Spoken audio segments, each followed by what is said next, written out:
The crystal chandelier cast perfect shadows across the mahogany conference table where Margaret Thornfield had sat through countless strategy meetings over the past 15 years.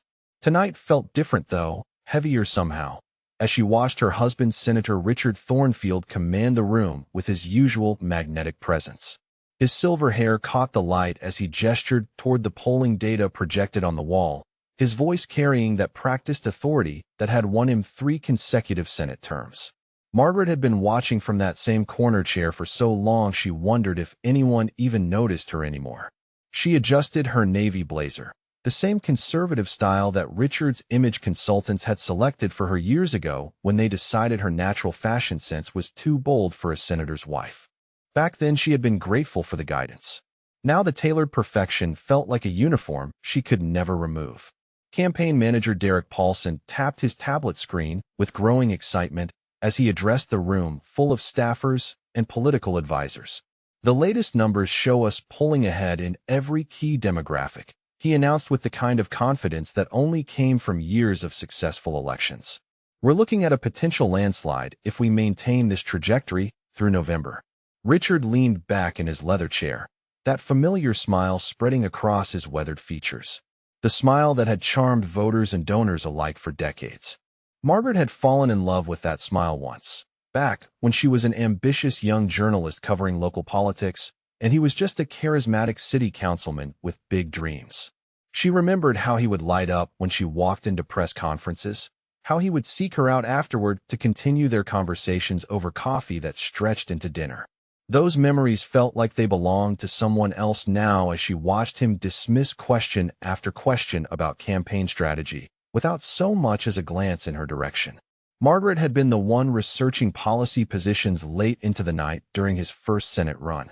She had been the one coaching him through difficult interviews and helping him navigate the complex social dynamics of Washington politics. But somewhere along the way her contributions had become invisible, expected, forgotten. If you're watching from a state where political campaigns are heating up right now, you know exactly how intense this season can get. Drop a comment and let me know where you're following this story from, because what happens next is going to shock everyone who thinks they understand how political power really works. The meeting continued around her as staffers discussed television ad buys and debate preparation schedules. Margaret found herself studying the faces around the table, wondering when she had stopped being part of these conversations and started being merely present for them. Her degree in journalism from Columbia seemed like ancient history. Her years investigating corporate corruption before marriage felt like someone else's career entirely. Richard's voice cut through her thoughts with surgical precision. "Margaret, you can head home now. We need to discuss some sensitive campaign matters that require confidentiality agreements." The words hit her like ice water. 15 years of marriage, countless campaigns, endless political functions where she had smiled and charmed and fundraised, and now she needed to be protected from sensitive campaign information. Margaret felt every eye in the room turn toward her as heat flooded her cheeks. Derek shifted uncomfortably in his seat, while junior staffers suddenly found their tablets fascinating. "I think that might be for the best anyway," Richard continued, his tone carrying that politician's ability to make dismissal sound like concern. Margaret has been under quite a lot of stress lately. Sometimes the pressure of political life can be overwhelming for people who aren't naturally suited for it. Margaret's hands trembled slightly as she gathered her purse, but she kept her voice steady. "Of course, dear. I'll see you at home." But Richard had already turned back to his charts and polling data, his attention completely absorbed by numbers and projections. Margaret walked toward the door with as much dignity as she could manage while feeling like her legs might give out beneath her. Just before she reached the hallway, she heard Derek's voice drop to what he probably thought was a whisper. "Honestly, Richard, we need to discuss the Margaret situation more seriously. The focus groups are showing some concerning data about political wives who seem too, well, political themselves. Voters want to see strong family values, but they don't want the wife appearing to have too much influence. It tests poorly with our target demographics." Margaret paused in the doorway, her back still to the room. Richard's response came quickly, casually, like he was discussing weather patterns. "I've been thinking the same thing. Margaret has always been a bit too intense about politics. Too much journalist in her DNA, I suppose." It worked when I was starting out and needed someone who understood the game. But now it just looks like she's trying to overshadow me. Voters want a supportive wife, not a political partner." The words felt like physical blows as Margaret continued down the hallway, her heels clicking against marble floors that suddenly seemed to echo her growing isolation. Behind her, the conversation continued with the casual brutality of political calculation. Derek's voice carried clearly through the open door. "The divorce timing would actually work perfectly if we handle it right. File after the primary, but before the general election. Position it as Richard choosing to focus entirely on serving the people rather than managing personal drama. We could even spin it as him being so dedicated to public service that he's willing to sacrifice his personal happiness." Margaret stopped walking entirely now, her hand gripping the ornate banister that led to the building's main entrance. Divorce. They were discussing her marriage like it was a political liability to be managed, a problem to be solved through careful timing and media manipulation. Richard's laughter drifted from the conference room, warm and genuine in a way that Margaret hadn't heard directed at her in years. "You know, Derek, that's exactly why I pay you the big money. Always thinking 3 moves ahead." Margaret has served her purpose, but she's becoming political dead weight now. A fresh start might be exactly what this campaign needs. Political dead weight. The phrase repeated itself in Margaret's mind as she finally forced herself to continue walking toward the exit. 15 years of sacrifice, of putting her career on hold, of being the perfect political wife, and she had become dead weight. She thought about all the fundraising events where she had worked the room while Richard gave speeches, all the policy research she had done that somehow became his ideas, all the difficult political wives she had managed when their husbands caused scandals. The autumn air felt sharp against her face as Margaret finally reached the street outside the campaign headquarters. Washington, D.C. hummed with its usual energy around her, but she felt disconnected from all of it, like she was watching someone else's life fall apart in slow motion. Her phone buzzed with a text message and Margaret's heart jumped with hope that Richard might have realized how cruel the conversation had been. But the message was from Derek. "Margaret, Richard wants you to clear your schedule for dinner tomorrow night. He has something important to discuss.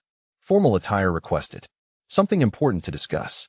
Margaret stared at the message as realization settled over her like a heavy blanket. Tomorrow night, Richard would end their marriage over dinner, probably at the same restaurant where he had proposed all those years ago. It would be calculated and clean, designed for maximum political benefit with minimum personal disruption. Margaret looked back at the campaign headquarters building, its windows glowing warm yellow against the darkening sky.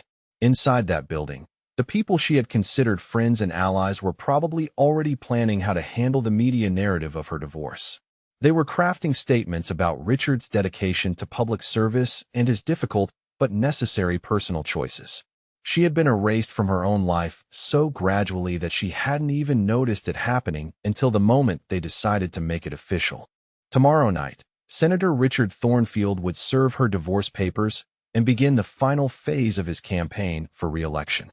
The phase that no longer included the woman who had helped build everything he was about to inherit. The divorce papers arrived exactly as Derek had orchestrated, delivered during their anniversary dinner at Le Bernardin with the kind of theatrical timing that only a seasoned campaign manager could orchestrate. Richard had waited until after the appetizer course to slide the manila envelope across the white tablecloth, his expression carefully composed in what Margaret now recognized as his practiced look of reluctant necessity. "This is for the best, Margaret," he had said while cutting his Dover sole with surgical precision. "You'll understand once you see how this positions us for the election. Sometimes personal sacrifice is required for the greater good." Now, 3 days later, Margaret sat in the cramped office of Bradley Hutchinson, attorney at law, watching him read through the papers with growing unease. His office was located in a strip mall between a nail salon and a tax preparation service, about as far from Washington's prestigious legal district as possible. The fluorescent lighting cast harsh shadows across his nervous features as he adjusted his wire-rimmed glasses for the 3rd time in 5 minutes. "Mrs. Thornfield, I have to be honest with you," Bradley said, his voice carrying the kind of uncertainty that Margaret had never heard from Richard's high-powered legal team. "Your husband's attorneys are from Kellerman, Price and Associates. They represent half the senators in this city. I usually handle divorce cases for teachers and small business owners. Well, not this level of political complexity. Margaret studied Bradley's face as he spoke, noting the way his eyes kept darting toward the door like he expected Richard's legal team to burst through at any moment.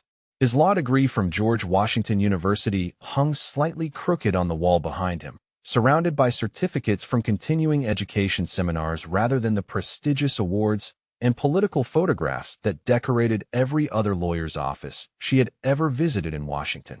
"But you'll take the case?" Margaret asked, hearing the desperation in her own voice that she couldn't quite mask. Bradley nodded quickly, though his hands trembled slightly as he reached for his legal pad. "Of course, absolutely. It's just that, well, Senator Thornfield has significant resources at his disposal, and his legal team has a reputation for being quite aggressive in their tactics. We should prepare for them to challenge every aspect of your claim to marital assets." Margaret listened to Bradley's warnings while studying the man more carefully. There was something about his questions that seemed oddly specific, more probing than she would have expected from someone who claimed to be intimidated by Richard's political connections. When he asked about the timeline of their marriage, he seemed particularly interested in the early years when Richard was establishing his political career. The meeting was interrupted by Margaret's phone buzzing with what had become a constant stream of text messages from former friends and political allies. Most were variations of the same theme, expressions of concern that barely masked their relief at distancing themselves from what they clearly saw as a political liability. Charlotte Pemberton, wife of the House Majority Whip, had sent a particularly cutting message that morning. "So sorry to hear about your situation, Margaret. Richard is such a dedicated public servant. I'm sure you understand that supporting him means respecting his difficult decisions." The message was typical of the responses Margaret had been receiving since news of the divorce leaked to the political gossip circles. 24 hours after Richard served the papers, every political wife in Washington seemed to know exactly what had happened and exactly where their loyalties lay. Margaret had built relationships with these women over 15 years of political functions and charity galas, but apparently those friendships had always been conditional on her status as Senator Thornfield's wife. Bradley looked up from his legal pad as Margaret's phone continued buzzing. "Mrs. Thornfield, I should warn you that divorce cases involving public figures often become complicated from a media perspective. Has anyone from the press contacted you yet?" As if summoned by his words, Margaret's phone immediately rang with a call from Jessica Chun, a political reporter from the Washington Herald who had covered Richard's campaigns for years. Margaret stared at the caller ID, remembering all the times Jessica had interviewed her about political wives' perspectives on policy issues, back when her opinions were considered newsworthy. She let the call go to voicemail, but Jessica's message played through the speaker with crisp clarity. "Margaret, I'm working on a story about the divorce, and I wanted to give you a chance to comment. There are some concerning allegations being made about your mental state and your behavior during the campaign. I'd really like to hear your side before we go to print." Mental state allegations. Margaret felt her stomach drop as the implications became clear. Richard's team was already working to control the narrative, painting her as unstable rather than simply discarded. Bradley leaned forward in his chair, his expression shifting from nervous to something that looked almost like calculation. "Mrs. Thornfield, these kinds of character assassination attempts are unfortunately common in high-profile political divorces. May I ask, during your marriage, did you have access to financial records, campaign documents, anything that might give us leverage in negotiations?" The question seemed oddly specific coming from someone who had just admitted to being out of his depth with political cases. Margaret found herself studying Bradley's face more carefully, noting the way his nervous mannerisms seemed to disappear when he asked direct questions about evidence and documentation. Before she could answer, her phone rang again. This time it was Derek Paulson, Richard's campaign manager, calling from an unknown number. Margaret hesitated, then answered with growing trepidation. "Margaret," Derek's voice carried its usual smooth confidence. "I wanted to reach out personally because there seems to be some confusion about the media strategy moving forward. We're getting calls from reporters asking about some pretty wild stories, and I wanted to make sure you understand how important it is to maintain dignity during this process." "What kind of stories?" Margaret asked, though she suspected she already knew. Derek's pause was perfectly calculated for maximum impact. Well, there are concerns about your emotional stability, your drinking, some incidents at political events where staff members felt uncomfortable. Nothing that can't be managed if we all work together, but it's important that you don't say anything to the press that might make things worse for everyone involved. The threat was delivered with Derek's characteristic blend of concern and menace. Margaret could practically hear him taking notes on her responses, cataloging her reactions for future use against her. She hung up without responding, her hands shaking as she set the phone on Bradley's desk. Within hours of that conversation, the first photographs appeared online. Margaret leaving Bradley's strip mall office, looking disheveled and desperate. The images had clearly been taken by a professional photographer with a telephoto lens, someone who had known exactly where she would be and when. The accompanying headlines were brutal in their efficiency. Senator's wife seeks discount lawyer after mental health claims surface. The photos went viral on political Twitter within minutes, accompanied by commentary that ranged from sympathetic to savage. Political bloggers who had never mentioned Margaret before suddenly had detailed opinions about her appearance, her choice of legal representation, and what her obvious desperation said about her character. Margaret spent the evening watching her reputation disintegrate in real time as anonymous sources provided reporters with increasingly damaging stories about her behavior. She was described as controlling, unstable, jealous of Richard's success, and completely unprepared for the realities of political life. Every interaction she had ever had at a political event was reinterpreted through the lens of mental instability. The final blow came the next morning when Richard held a press conference outside the Capitol building to announce his engagement to Stephanie Walsh, his 28-year-old campaign coordinator. Margaret watched from her empty house as her husband of 15 years stood beside a woman young enough to be his daughter, describing their relationship as a source of strength and inspiration during these difficult times. Stephanie represents the future of American political engagement, Richard declared with his characteristic charm. Her energy and dedication to public service remind me every day why this work matters. I'm grateful to have found a partner who shares my vision for America's future. The reporters ate it up, of course. The narrative was perfect.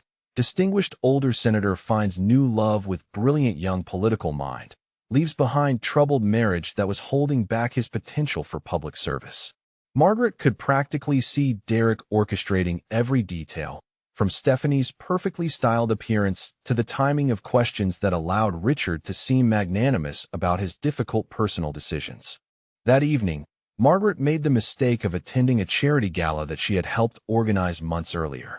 She had hoped that her work on the event might earn her at least polite treatment from the other attendees, but she was wrong. The moment she entered the ballroom, conversation stopped and eyes turned toward her with the kind of fascinated revulsion usually reserved for traffic accidents. Within minutes, security approached her table with apologetic efficiency. "Mrs. Thornfield, we've received some concerns about your presence here tonight. Perhaps it would be best if you left voluntarily to avoid any unpleasant scenes." Margaret gathered her purse and walked toward the exit with as much dignity as she could manage while every political wife in Washington watched her humiliation. Behind her, she could hear the conversations resuming with renewed energy, her departure becoming instant gossip fuel for people she had considered friends just weeks earlier. The next morning brought a final insult. Photos of her leaving the charity gala, looking defeated and isolated, accompanied by stories about her being removed from a political event for causing a disturbance. The headlines painted her as increasingly unhinged, unable to accept her divorce with grace. Margaret sat in her empty house reading the coverage while drinking coffee from a mug that Richard had given her for their 10th anniversary. The irony wasn't lost on her that the same political establishment she had helped build was now systematically destroying her credibility and reputation with surgical precision. But as she scrolled through the brutal commentary, Margaret found herself thinking about Bradley Hutchinson and his oddly specific questions about financial records and documentation timelines. There had been something about his nervous demeanor that didn't quite match his probing inquiries about evidence and leverage.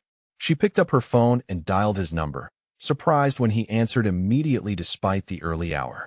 "Bradley, it's Margaret Thornfield. I've been thinking about your questions yesterday, about financial records and campaign documents." I think we should meet again soon. There might be more to discuss than I initially realized. His response came quickly, and for the first time since she had met him, his voice carried no trace of nervousness. Mrs. Thornfield, I was hoping you would call. I think there are definitely some avenues worth exploring. When would be convenient for you to come in?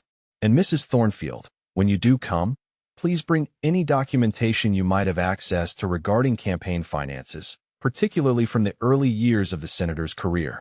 Margaret hung up the phone and stared out her window at the Washington morning, thinking about all the records she had maintained over 15 years of marriage to an ambitious politician. Records that Richard had never thought to ask her about, assuming that his devoted wife would never have reason to examine them too closely. For the first time in weeks, Margaret Thornfield smiled. Margaret arrived at Bradley's office the next morning carrying 2 large banker's boxes that she had retrieved from a storage unit Richard didn't know existed. The weight of 15 years of carefully documented evidence made her arms ache, but for the first time in weeks she felt genuinely energized as she pushed through the glass door of his strip mall office. Bradley was waiting for her with coffee and a completely transformed demeanor.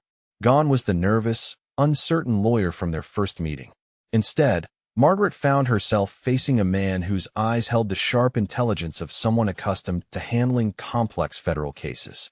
His wire-rimmed glasses had been replaced with contact lenses, and his cheap suit had given way to the kind of understated but expensive clothing that suggested serious legal credentials. Mrs. Thornfield, or may I call you Margaret, Bradley said as he helped her set the boxes on his desk. I think it's time we had a completely honest conversation about exactly what we're dealing with here. Margaret studied his face carefully, noting the way his entire posture had changed since their last meeting. The man standing before her now moved with confident precision rather than anxious uncertainty. She had spent 15 years reading political faces, and Bradley's transformation was impossible to miss. You're not actually a strip mall divorce attorney, are you? Margaret said, settling into the chair across from his desk with growing curiosity rather than alarm. Bradley smiled for the first time since she had met him, and the expression completely changed his features. My name is actually Bradley Hutchinson, but I'm a former federal prosecutor specializing in political corruption cases. I spent 12 years with the Department of Justice before starting my own practice focused on complex white-collar criminal defense. The strip mall office is temporary and strategic. Margaret felt pieces of a puzzle clicking into place as Bradley continued speaking. His initial nervousness hadn't been intimidation by Richard's legal team. It had been careful calculation designed to make her comfortable enough to trust him with whatever information she might possess. Margaret, I approached you specifically because my research suggested you might have access to documentation that could be extremely valuable in a federal investigation. Your background in investigative journalism, combined with your intimate access to Senator Thornfield's financial and political activities over 15 years, made you someone worth approaching very carefully.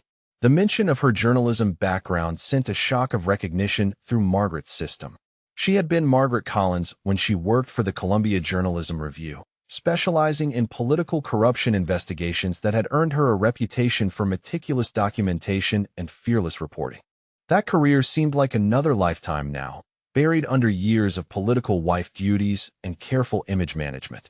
But Bradley's research had clearly been thorough, because he was looking at her with the kind of respect she hadn't seen in anyone's eyes since she had given up her byline to become Mrs. Richard Thornfield. The transformation from victim to potential asset was dizzying in its speed and completeness. Margaret opened the first banker's box and began removing folders with the methodical precision that had once made her one of Washington's most feared investigative reporters. Each file was labeled with dates and cross-referenced with a coding system she had developed during her journalism career to track complex financial relationships and political connections. Bradley, I need you to understand something before we go any further, Margaret said as she arranged the folders on his desk. I didn't collect this evidence as an accident or coincidence. I've been conducting a systematic investigation into my husband's illegal activities for the past 3 years.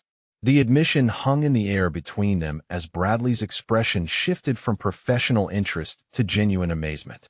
Margaret continued organizing her documentation while explaining the scope of what she had uncovered during her marriage to one of Washington's most respected senators.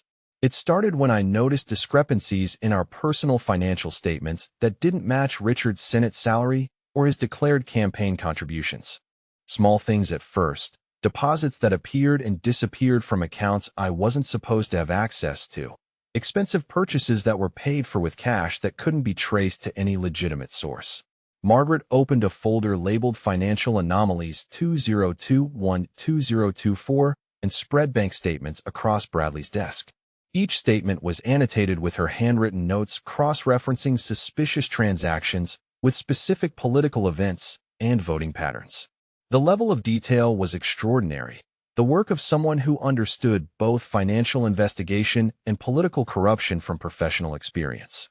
My journalism background made it impossible for me to ignore what I was seeing, Margaret continued.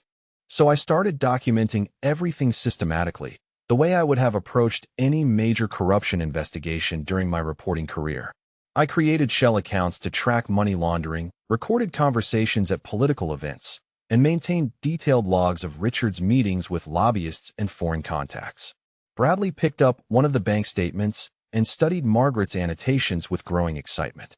The document showed a series of wire transfers from offshore accounts that coincided precisely with Richard's votes on defense appropriations bills. The timing was so obvious that it practically constituted a confession of bribery.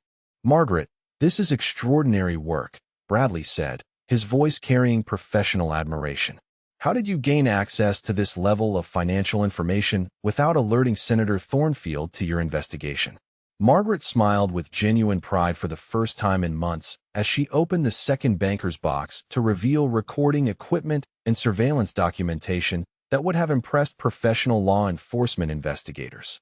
Her answer revealed the extent of her strategic planning and the depth of her commitment to building an airtight case. Richard never changed his computer passwords from when we were first married, and he assumed his devoted wife would never have any reason to examine his private business dealings. He also never suspected that I maintained my contacts in investigative journalism, or that I knew exactly how to document financial crimes for potential prosecution. She pulled out a small recording device no larger than a button, explaining how she had worn similar equipment to political fundraisers and strategy meetings for over 2 years. The recordings captured Richard discussing vote purchasing, money laundering, and election manipulation with the kind of casual detail that could only come from someone who believed himself completely safe from scrutiny. Bradley listened to a sample recording where Richard laughingly described his wife as useful cover for his more questionable activities, explaining to a defense contractor how having a former journalist as a spouse actually made him seem more trustworthy to ethics committees. The irony was so perfect it bordered on poetic justice. But Margaret's most devastating evidence was her documentation of Richard's systematic theft of her family inheritance, money that had funded his early political campaigns before being illegally transferred to offshore accounts under his sole control.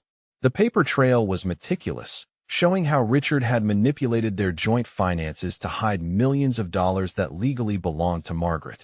"I've been building this case the way I would have built any major expose during my journalism career," Margaret explained as she organized the final pieces of evidence. "Every transaction documented, every conversation recorded, every timeline verified through multiple sources. This isn't emotional revenge, Bradley. This is professional investigation conducted with federal prosecution standards." The transformation from desperate divorce victim to calculating investigative journalist was complete as Margaret outlined her strategic timeline for deploying the evidence. She had planned the divorce timing to coincide with maximum political damage, ensuring that Richard's corruption would be exposed just as his re-election campaign reached its climax. Bradley studied the evidence with the eye of someone who had prosecuted similar cases for the federal government, his excitement growing with each new piece of documentation. The combination of financial records, audio recordings, and timeline analysis created a prosecution package that would be almost impossible to defend against in federal court. "Margaret, I need to ask you something directly," Bradley said, setting down a folder that documented Richard's illegal coordination with foreign entities. "Are you prepared to take this evidence to the FBI and testify in federal court about everything you've uncovered? Because what you've documented here isn't just divorce leverage. It's evidence of multiple federal felonies that could send Senator Thornfield to prison for decades. Margaret's response came without hesitation, delivered with the confident authority of someone who had spent years preparing for exactly this moment. She had endured weeks of public humiliation and character assassination, but now she held the power to destroy the man who had betrayed her trust and stolen her inheritance.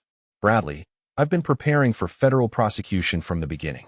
Every piece of evidence was collected with FBI standards in mind, and I've been working with forensic accountants and technical specialists to ensure everything will hold up under federal scrutiny. Richard thought he was discarding a powerless political wife, but he actually declared war on an investigative journalist who spent 3 years building the most comprehensive corruption case in recent Senate history. The two sat in silence for a moment, surrounded by the evidence of Richard's systematic criminal activity and Margaret's equally systematic documentation of his crimes. The strip mall office felt like the epicenter of a political earthquake that would reshape Washington's understanding of corruption and consequences. Margaret reached into her purse and pulled out a business card for Janet Richardson, senior investigative agent with the FBI's Public Corruption Unit. The card was well worn from handling, suggesting ongoing contact rather than recent acquisition. I've been working with Agent Richardson for 18 months, Margaret said with quiet satisfaction. The FBI has been aware of my investigation since the early stages, and they've been providing guidance to ensure we meet federal evidence standards. They're ready to move forward with arrests as soon as I give them authorization to proceed. Bradley stared at the FBI business card, finally understanding the true scope of what Margaret had accomplished during her marriage to one of Washington's most powerful politicians. She hadn't just been collecting evidence. She had been conducting a federal investigation with professional law enforcement support. The woman sitting across from him wasn't a victim seeking divorce assistance. She was an experienced investigative journalist who had spent 3 years building a criminal case that would destroy her husband's political career and send him to federal prison. The transformation was so complete that Bradley wondered if Richard Thornfield had any idea what kind of enemy he had made when he decided to divorce Margaret for political convenience. Tomorrow, Margaret said as she began repacking her evidence boxes with methodical precision, we contact the press and begin the final phase of the operation. Richard wanted a fresh start for his political career, and I'm going to give him exactly what he asked for. The FBI raids began at exactly 6 in the morning on a Tuesday, coordinated across 3 locations with the precision that only comes from months of careful planning. Margaret watched from her kitchen window as black SUVs surrounded Richard's Georgetown campaign headquarters, while federal agents in windbreakers marked FBI-executed search warrants that had been signed by a federal judge just hours earlier. Agent Janet Richardson had called Margaret at 5:30 to confirm that Operation Clean Slate was proceeding as planned. The operation name was Margaret's suggestion, a reference to the fresh start Richard had claimed he wanted for his political career. Now he would get exactly that, though not in the way he had imagined when he filed for divorce. Margaret's phone buzzed constantly with calls from political reporters who had been tipped off about the raids by FBI media relations. She ignored them all, focusing instead on the live television coverage that showed federal agents carrying boxes of evidence from Richard's Senate office, while shocked staffers watched their carefully constructed political world collapse in real time. The first call from Richard came at 7:15. His voice carrying a combination of rage and panic that Margaret had never heard before in 15 years of marriage. She answered on the 4th ring, savoring the moment when the powerful Senator Richard Thornfield realized he was no longer in control of his own narrative. "Margaret, what the hell is going on?" Richard demanded, his usual political composure completely shattered.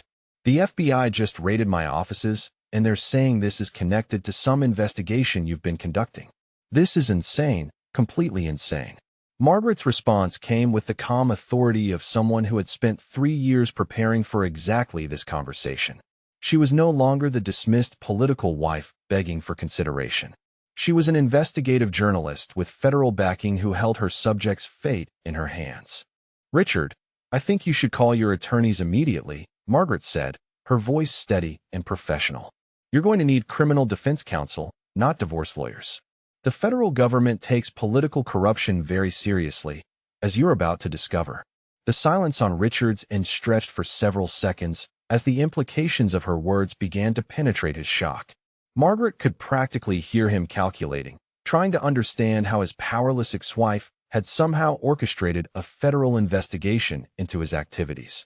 "You're behind this," Richard said, his voice dropping to the dangerous tone he usually reserved for political enemies. "You vindictive, spiteful woman. You think you can destroy my career because I chose to move on with my life. I'll bury you in court, Margaret. I'll destroy your credibility so completely that no one will ever believe a word you say." Margaret smiled as she listened to Richard's threats, thinking about the audio recording device that Agent Richardson had provided for exactly this conversation. Every word Richard spoke was being documented for potential use in his federal prosecution, his own rage providing additional evidence of his consciousness of guilt. The conversation was interrupted by Derek Paulson's voice in the background of Richard's call, his campaign manager clearly in full crisis mode as he tried to assess the political damage from the FBI raids. Margaret could hear Derek shouting about damage control and media strategy, his voice carrying the kind of panic that only came when carefully constructed political narratives collapsed without warning. "Richard, we need to talk immediately," Derek was saying. "The financial backers are calling and they want answers about these corruption allegations. If we don't get ahead of this story, the campaign is finished." Margaret hung up before Richard could respond, knowing that the conversation had served its purpose of documenting his immediate reaction to the federal investigation. Agent Richardson would be pleased with the recording, another piece of evidence showing Richard's awareness of his criminal activity. By noon, the political devastation was spreading through Washington like wildfire. Margaret watched from Bradley's office as major donors began distancing themselves from Richard's campaign with the speed that only came from sophisticated crisis management teams. The Thornfield for Senate Finance Committee released a statement suspending all fundraising activities pending investigation of the federal allegations. The Washington Herald broke the first detailed story about the investigation at 2 o'clock, with Jessica Chun bylined on a piece that outlined the scope of the federal probe into Senator Thornfield's financial activities. The article carefully avoided naming sources but made clear that the FBI had been working with a confidential informant who had provided extensive documentation of illegal activities. Margaret's phone rang as she finished reading Jessica's article, the caller ID showing Bradley's direct number even though she was sitting in his office. The call was actually from Agent Richardson, who was using Bradley's office as a coordination center for the federal operation. "Margaret, this is going better than we anticipated," Agent Richardson said, her voice carrying professional satisfaction. "Senator Thornfield's attorneys have already reached out asking about potential plea negotiations, which suggests they understand the strength of the evidence you've provided. His political allies are abandoning him faster than we expected, which will make prosecution much easier." Margaret asked about the timeline for additional evidence release, knowing that strategic deployment of her documentation would maximize the political damage while the federal investigation proceeded. Agent Richardson confirmed that Margaret would have authorization to release specific pieces of evidence to the media as long as they didn't compromise the ongoing criminal investigation. The first audio recording was released to major news outlets at 4 o'clock that afternoon, timed perfectly to dominate the evening news cycle. Margaret had chosen carefully from her extensive library of recorded conversations, selecting one where Richard discussed accepting money from defense contractors in exchange for specific votes on appropriations bills. The recording was devastating in its clarity and casual criminality. Richard's voice could be heard laughing as he described how easy it was to manipulate Senate votes for personal profit, referring to his colleagues as useful idiots who never questioned his sudden expertise on defense policy. The conversation included specific dollar amounts, voting dates, and bank account information that made denial impossible. Margaret watched the evening news coverage from her living room, seeing Richard's political career disintegrate in real time as the audio played on every major network. Political commentators who had praised Richard's leadership for years now discussed his corruption with the kind of moral certainty that only came when criminal evidence was undeniable. The immediate political impact exceeded even Margaret's expectations. Richard's poll numbers, which had shown him leading by 12 points just days earlier, plummeted overnight as voters heard their trusted senator casually discussing vote selling and bribery. The reversal was so complete that political analysts were calling it the fastest political collapse in modern Senate history. By the next morning, Richard's carefully constructed coalition was completely fractured. The National Defense Association withdrew their endorsement after hearing him mock military veterans as gullible supporters. The Chamber of Commerce suspended their relationship pending investigation of his illegal business dealings. Even the state party organization began discussing the process for replacing him on the ballot. Margaret's vindication was swift and public as political figures who had shunned her during the divorce suddenly competed to distance themselves from Richard's criminal activities. Charlotte Pemberton, the House Majority Whip's wife who had sent cutting messages about Margaret's situation, now called to express her horror at Richard's betrayal and her admiration for Margaret's courage in exposing the truth. The most satisfying moment came when Stephanie Walsh, Richard's young fiancée, was approached by FBI agents for questioning about campaign finance violations. Margaret watched the news footage of Stephanie leaving the federal building with her own attorney, her engagement ring notably absent as reporters shouted questions about her knowledge of Richard's illegal activities. Stephanie's departure from Richard's life was announced through a terse statement from her publicist, explaining that she had been unaware of any criminal activity and was cooperating fully with federal investigators. The statement carefully avoided mentioning Richard by name, a clear signal that even his most devoted supporters were abandoning him as criminal prosecution became inevitable. Margaret spent the evening reviewing the next phase of evidence release with Bradley and Agent Richardson, planning the strategic deployment of documentation that would ensure Richard's complete political destruction while supporting the federal case. Her transformation from discarded political wife to architect of justice was complete, but the most satisfying moments were still to come. Richard called her one final time that night, his voice completely broken as he realized the scope of what Margaret had accomplished. The powerful senator who had dismissed her as political deadweight now understood that he was facing decades in federal prison because he had underestimated the woman who knew all his secrets. "Margaret, please," Richard said, his political authority replaced by desperate pleading. "We can work something out. I'll withdraw from the election. We can settle the divorce quietly. You don't need to destroy everything we built together." Margaret's response was delivered with the quiet satisfaction of someone whose careful planning had achieved perfect justice. She was no longer the wife begging for consideration. She was the investigator who had exposed one of Washington's most corrupt politicians. "Richard," she said with calm finality, "you destroyed everything we built together the moment you decided I was disposable. I'm simply making sure everyone else knows what kind of man you really are. Sleep well, Senator. Tomorrow is going to be much worse for you." The press conference was held at the Washington National Press Club, the same venue where Richard had announced his first Senate campaign 15 years earlier. Margaret stood behind the podium where her husband had once promised to bring integrity and transparency to government, now preparing to reveal exactly how completely he had betrayed those promises. The room was packed beyond capacity with reporters, political analysts, and former colleagues who had shunned Margaret just weeks earlier, but now competed for front-row seats to witness what was being called the most significant political corruption exposed in decades. Margaret surveyed the crowd with the calm confidence of someone who had spent months preparing for exactly this moment. Gone was any trace of the desperate, dismissed political wife who had been photographed leaving charity galas in shame. Margaret wore a navy blue suit that projected authority rather than submission, her posture straight and commanding as she arranged her notes with methodical precision. The transformation was so complete that veteran political reporters whispered among themselves about the strategic brilliance of her apparent vulnerability during the divorce proceedings. "Thank you all for coming," Margaret began, her voice carrying the authoritative tone that had once made her one of Washington's most respected investigative journalists. "My name is Margaret Collins Thornfield, and for the past 3 years I have been conducting a comprehensive federal investigation into the criminal activities of Senator Richard Thornfield." The room fell into complete silence as Margaret established her professional credentials and the scope of her investigation.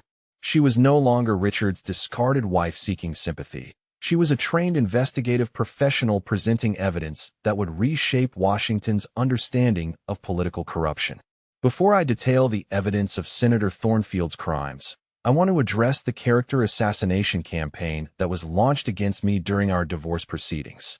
Every allegation about my mental state, every photograph of my supposed desperation, every story about my instability was carefully orchestrated to discredit me before this evidence could be presented. Margaret's explanation of the strategic divorce timing and media manipulation campaign sent shocked murmurs through the press corps. Political reporters who had written stories about her emotional breakdown now realized they had been manipulated into participating in a cover-up operation designed to protect a criminal senator.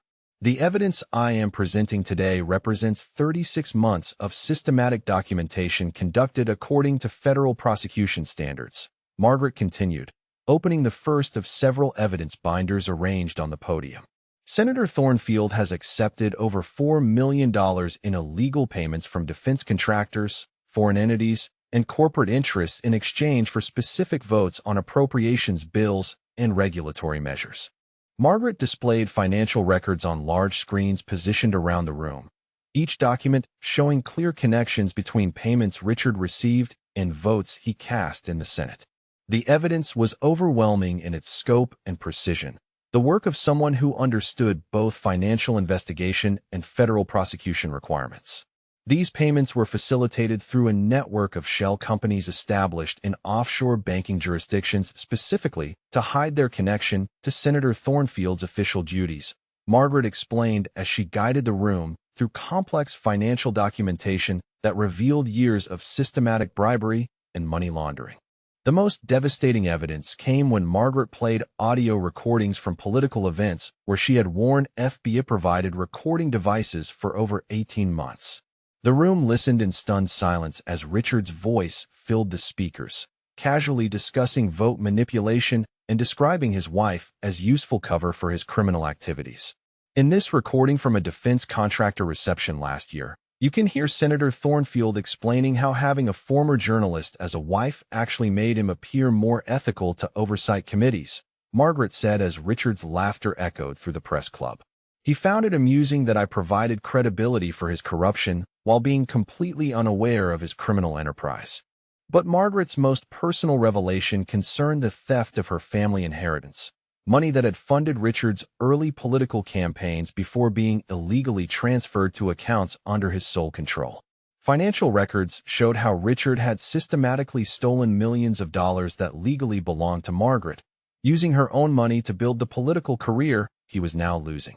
Senator Thornfield built his political career using $3.7 million stolen from my family inheritance, Margaret announced, displaying bank records that showed the systematic theft and concealment of her assets.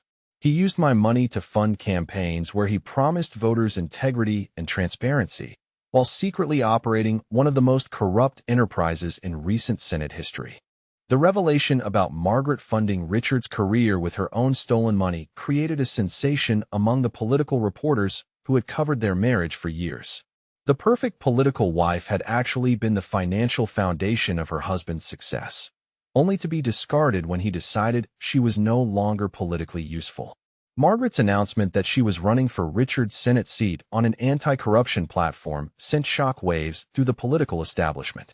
The woman who had been dismissed as political deadweight was now positioned to take the very office her husband was about to lose through criminal prosecution. I am announcing today my candidacy for the United States Senate seat currently held by Richard Thornfield, Margaret declared with the confidence of someone who had already secured significant political backing. My campaign will focus on comprehensive ethics reform and transparency in government, ensuring that the corruption I have exposed can never again take root in our political system. The endorsements came immediately and publicly, as political figures who had shunned Margaret during her divorce now competed to support her candidacy. House Majority Leader Patricia Newman stood up in the press conference audience to announce her endorsement, followed by Governor James Martinez and a succession of political leaders eager to align themselves with Margaret's anti-corruption message. The timing of the endorsements was clearly coordinated, another example of Margaret's strategic planning that extended far beyond evidence collection to include political positioning for the aftermath of Richard's downfall. She had not simply exposed corruption, she had positioned herself to benefit politically from the justice she had delivered. But the most dramatic moment of the press conference came when Agent Janet Richardson entered the room accompanied by federal marshals carrying arrest warrants that had been signed during Margaret's presentation. The timing was perfect theater, calculated to provide maximum public impact, while Richard watched his complete destruction unfold on live television. Senator Richard Thornfield has been indicted by a federal grand jury on charges including bribery, money laundering, conspiracy, and election fraud, Agent Richardson announced, as cameras captured federal law enforcement preparing to arrest one of Washington's most powerful politicians. The evidence presented today by Mrs. Thornfield represents one of the most comprehensive corruption investigations in FBI history. Margaret watched from the podium as federal agents left to arrest her husband, the man who had dismissed her as disposable, now facing decades in federal prison because of evidence she had collected while playing the role of dutiful political wife. The reversal was so complete that veteran political reporters described it as the most dramatic fall from power they had witnessed in their careers. The press conference concluded with Margaret answering questions with the authority and expertise that had made her a respected investigative journalist before she sacrificed her career for Richard's political ambitions.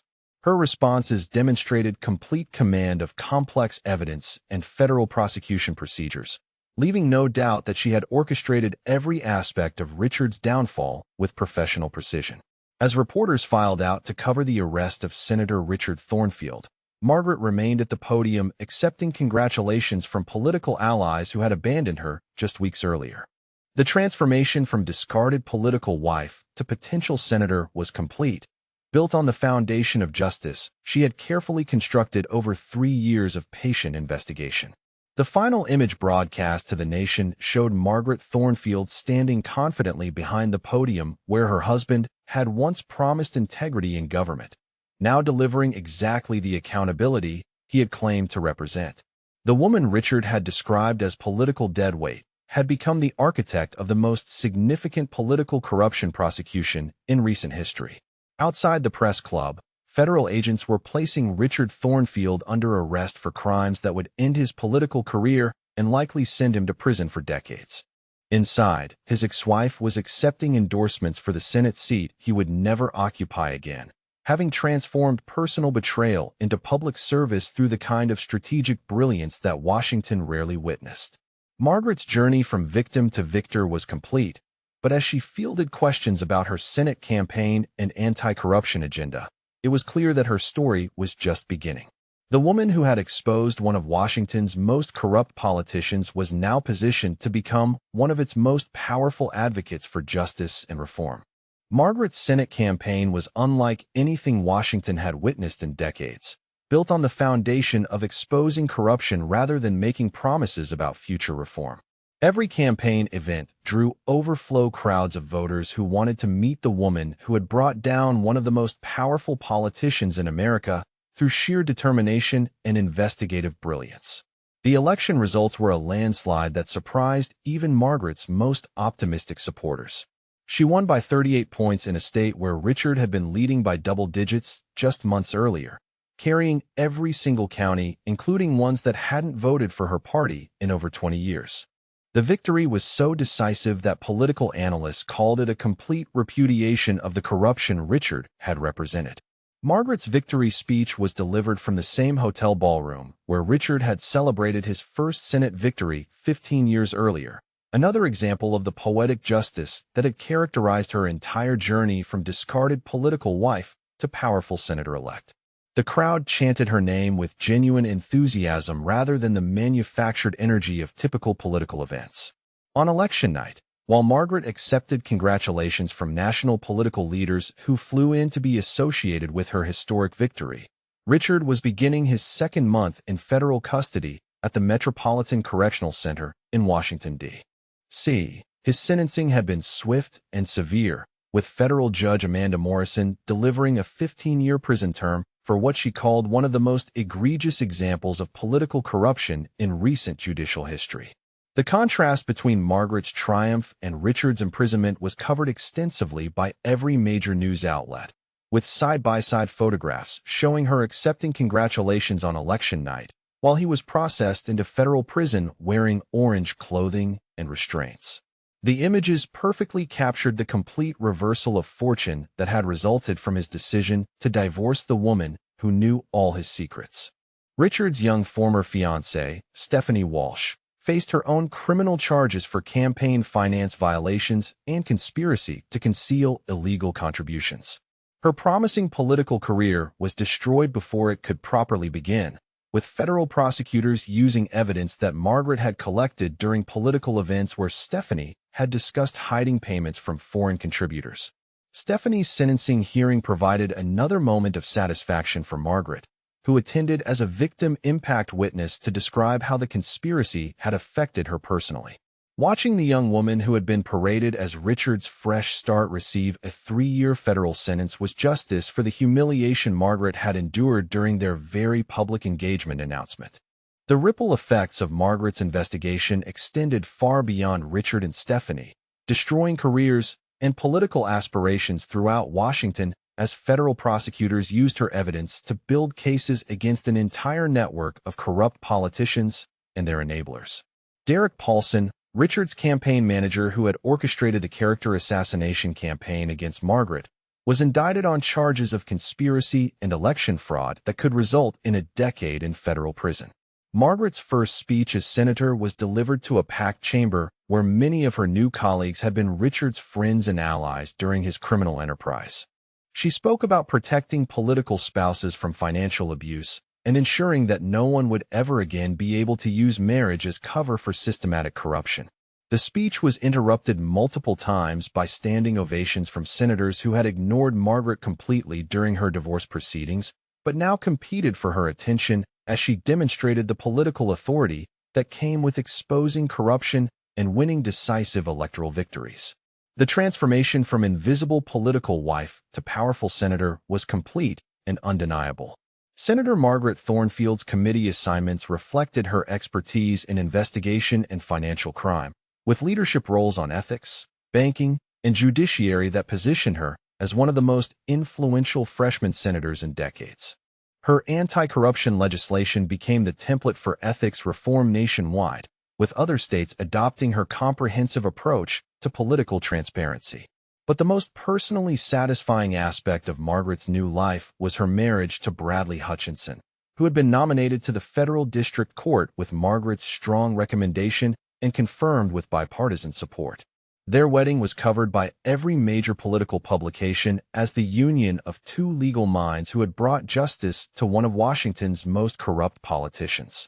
The ceremony was held at the National Cathedral with an audience that included Supreme Court justices, cabinet members, and foreign ambassadors who recognized Margaret as one of America's most principled political leaders. The contrast with her first wedding to Richard, a small ceremony focused on political networking rather than genuine celebration, could not have been more dramatic. Margaret's influence extended far beyond her individual legislative achievements, as she became the unofficial leader of a new generation of politicians focused on government accountability and transparency. Young candidates across the country sought her endorsement, knowing that her approval carried the credibility that came from exposing real corruption rather than simply promising reform. The Margaret Thornfield Center for Government Ethics was established with funding from seized assets from Richard's criminal enterprise, creating a permanent institution dedicated to investigating political corruption and protecting whistleblowers. The center's work led to additional prosecutions and served as a model for transparency organizations worldwide. 5 years after her Senate victory, Margaret was being discussed seriously as a presidential candidate by political leaders who recognized her unique combination of investigative expertise, electoral success, and moral authority. The woman who had been dismissed as political deadweight was now considered one of the most formidable political figures in America. But perhaps the most satisfying moment of Margaret's transformation came during her visit to the federal prison where Richard was serving his sentence, a trip she made to personally inform him about the disposition of his seized assets. The meeting took place in a sterile visiting room where the former senator sat across from his ex-wife in prison clothing, his political authority replaced by the powerlessness of federal incarceration. "Richard, I I wanted to let you know personally that the $3.7 million you stole from my family inheritance has been donated to the National Coalition Against Domestic Violence, Margaret said, her voice carrying the calm satisfaction of someone who had achieved perfect justice. The money you used to build your political career is now helping women escape abusive relationships. Richard's response was barely audible, his former confidence replaced by the broken demeanor of someone who had lost everything through his own arrogance and cruelty. The powerful senator who had dismissed his wife as disposable now faced 8 more years in federal prison while she wielded the political authority he would never possess again. The irony was lost on neither of them that Margaret's visit came on the same day major political publications were speculating about her presidential ambitions, with polls showing her leading potential primary opponents by significant margins. The woman he had discarded for political convenience was now positioned for the highest office in the land, built on the foundation of justice she had constructed from his betrayal. Margaret left the federal prison knowing she would never see Richard again, their final conversation serving as closure for 15 years of marriage that had ended with his complete destruction and her ultimate triumph. The drive back to Washington took her past the campaign headquarters where FBI agents had once carried out boxes of evidence she had collected, now serving as offices for her Presidential Exploratory Committee. The transformation from political victim to potential president represented more than personal vindication. It demonstrated the power of strategic patience and professional competence when confronted with betrayal and corruption. Margaret had turned personal devastation into public service, exposing criminal behavior that had corrupted American democracy while building the political authority to reform the system from within. Her story became a case study in political science programs and law schools, examining how investigative journalism skills could be applied to personal relationships with devastating effectiveness. Students analyzed her evidence collection techniques, strategic timing, and media manipulation as examples of how individual citizens could hold powerful politicians accountable for criminal behavior. Margaret's presidential campaign launch was scheduled for the 5th anniversary of Richard's arrest, another example of the poetic timing that had characterized her entire journey from dismissed wife to national political leader. The event would take place at the National Press Club where she had exposed Richard's corruption, completing a circle of justice that had reshaped American politics. The morning of her campaign announcement, Margaret stood in her Senate office reviewing the speech that would officially launch her bid for the presidency. Outside her window, she could see the Capitol dome where Richard had once wielded a legal influence, now serving as the symbol of the democratic institutions she had protected through her courage and determination. Have you ever felt like someone completely underestimated your strength and intelligence, only to realize later that their dismissal actually gave you the perfect opportunity to show them exactly what you're capable of? Margaret's story proves that sometimes the people who try to destroy us end up creating the very circumstances that lead to our greatest triumphs. Let me know in the comments what you think about how she turned personal betrayal into public service, and whether you believe justice was truly served in the end. Senator Margaret Thornfield had become exactly what Richard had claimed she could never be, a powerful political leader whose influence extended far beyond anything he had ever achieved. The woman he had described as political deadweight was now positioned to become the most powerful person in America, built on a foundation of justice he had made necessary through his own corruption and cruelty. The final irony was that Richard's decision to divorce Margaret for political advantage had created the exact conditions that led to her presidential ambitions.